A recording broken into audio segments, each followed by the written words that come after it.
Hakika hii ni jubilei ya miaka 50 ya maonesho ya biashara ya kimataifa Sabasaba mwaka huu 2026. Maonesho haya yameanza rasmi Juni 28 mwaka huu na yatakwenda hadi Julai 13 mwaka huu 2026. Sisi tupo hapa katika banda la Wizara ya Fedha ambalo linashiriki katika maonesho haya ya dhahabu. Godfrey Kusolwa, tunakupeleka popote Ndalini Media. Na baada ya kufika hapa tumepata fursa ya kipekee ya kukutana na Mheshimiwa Mhandisi Mshamu Ali Munde, yeye naibu waziri wa fedha, na hii ni fursa ya kipekee ya kuweza kuzungumza naye, kuweza kuona kitu tathmini yake baada ya kutembelea hili ni banda lake la Wizara ya Fedha. Kwanza nianze kwa kumpongeza. Hongera sana mheshimiwa. Asante, nashukuru. Asante sana. Naam, na baada ya kufika pengine umeona nini? Kwa kweli nimepata fursa ya kutembelea mabanda ya wizara yangu, Wizara ya Fedha,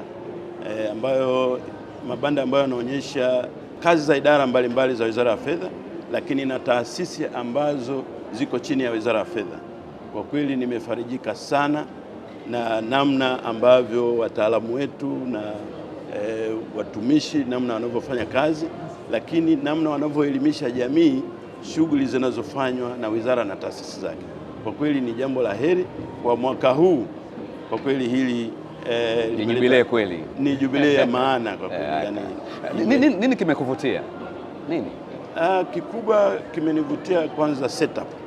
TanTrade wamefanya kazi nzuri na taasisi zingine zote ambazo wanashirikiana nazo, lakini Wizara ya Fedha in particular wanafanya kazi nzuri sana. Yako mambo mengi ambayo wananchi, lakini pia taasisi pamoja na mashirika mengine ambayo hawaijui Wizara ya Fedha vizuri na taasisi zake na mambo wanayofanya, namna wanavyoelezea na kuelimisha umma, kwa kweli ni jambo jema sana, na nafikiri wale ambao wanapata mahangaiko ya kutoelewa hata kwa mfano shughuli za manunuzi, lakini namna ya kupeleka malalamiko yao ya kikodi, kwa kweli hapa sasa nafikiri mambo mengi yataenda vizuri huko mtaani ambako tunatoa huduma kwa wananchi. Umefika TIA pale, taasisi ya uhasibu Tanzania, ukasimama muda mrefu kidogo, ulishauri masuala gani? TIA kwa hakika, kwa sababu nafahamu ni taasisi ambayo inashughulika na masuala ya fedha. Ukiangalia kwanza kwenye kupika wataalamu, lakini pia ushauri wa kuhusiana na masuala ya kihasibu, ni mambo ambayo kwa mimi imebidi nichukue muda kidogo kuwasikiliza na kuona kwa namna gani wanaweza kuimarisha, lakini pia kufanya maboresho kwenye shughuli zile ambazo wanazifanya, na wanafanya kazi nzuri na ilistahili niendelee kuwapongeza kabisa. Tunasema hii ni jubilei ya miaka 50 tangu mwaka 76. Umri mkubwa kabisa, mrefu kabisa. Tathmini yako ikoje, ikiwemo pamoja na tija ya maonesho yenyewe haya ya Sabasaba? Tathmini yangu kwa kweli, tumetoka mbali na mahali tulipofika ni pazuri sana, lakini hakuna jambo jema ambalo alihitaji maboresho.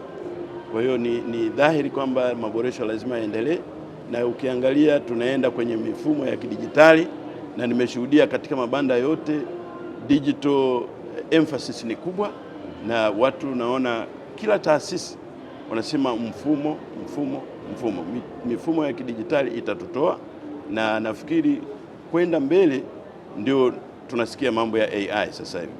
Watu wameacha hata kufanya research, wanasubiri waulize kitu kupitia AI, lakini ndio mwelekeo wenyewe, hatuwezi kukwepa. Kimsingi kwa mwaka huu nimeona maendeleo makubwa kabisa ya maonyesho haya. Bahati nzuri kwa umri wangu nimeshuhudia maonyesho mengi, kwa hiyo lazima niseme wazi kwamba maonyesho ya mwaka huu na jubilii hii imekuwa ni jubilii ya maana, na ni kwamba kwa kweli inahitaji pongezi ya kipekee, na mimi binafsi niwapongeze waandaaji, lakini hasa wale wanaoshiriki katika wizara yetu ya fedha, kwa maana ya idara, lakini pamoja na taasisi ambazo ziko chini ya wizara. Umesema mwelekeo ni jambo zuri sana, mwelekeo umegusia dira ya taifa ya maendeleo ya mwaka 2050 pia. Wizara ya Fedha ina nafasi gani kuhakikisha kwamba tunaifikia hiyo dira, maana miaka 50 na 50 hii? Yaani kabisa, Wizara ya Fedha kama ambavyo mmesikia, bajeti yetu kwanza imelenga kumtoa mwananchi kutoka kwenye hali alionayo kwenda hali nzuri zaidi, lakini kwa kutumia dira ya maendeleo ya taifa ya mwaka 2050.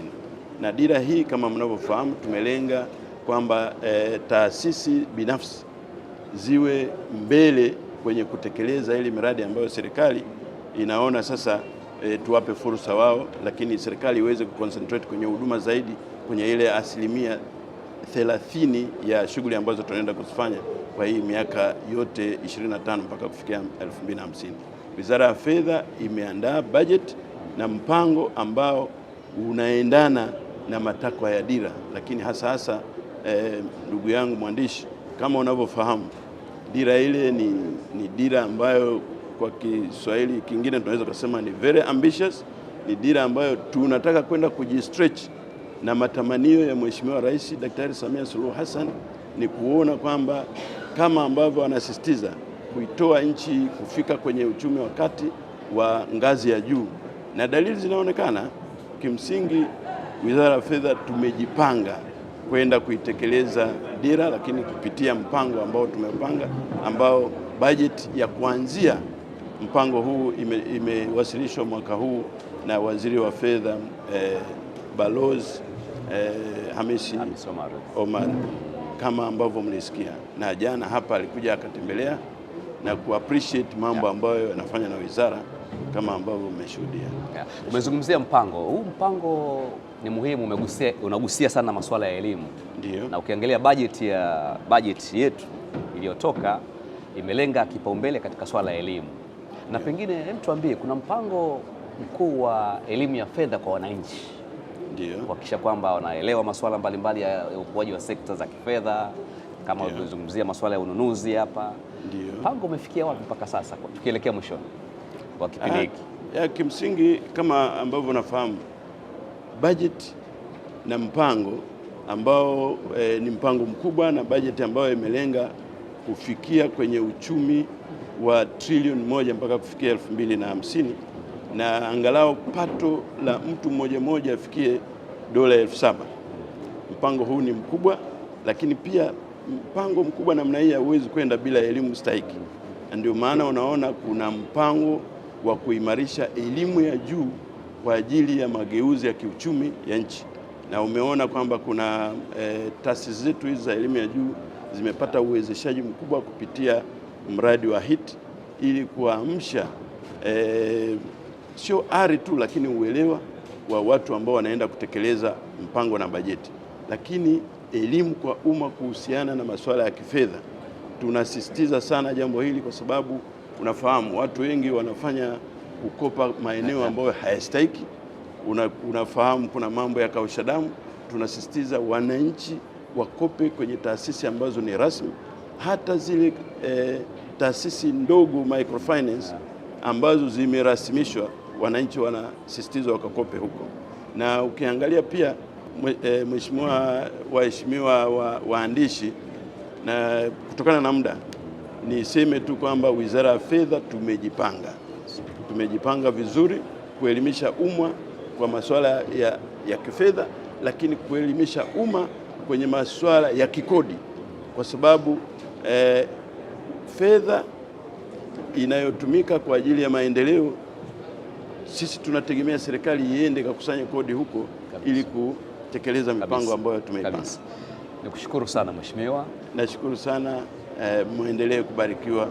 Asanteni sana. Asante. Ni Mheshimiwa Mhandisi Msham Ali Munde, yeye ni Naibu Waziri wa Fedha wa Jamhuri ya Muungano wa Tanzania. Tumekuwa hapa na amezungumza masuala muhimu, lakini kwa ukubwa zaidi ni wewe mwananchi kutekeleza jukumu lako la kufika kushuhudia msimu huu wa Sabasaba ya Dhahabu. Hadi wakati mwingine, tupo bado katika banda hili la Wizara ya Fedha.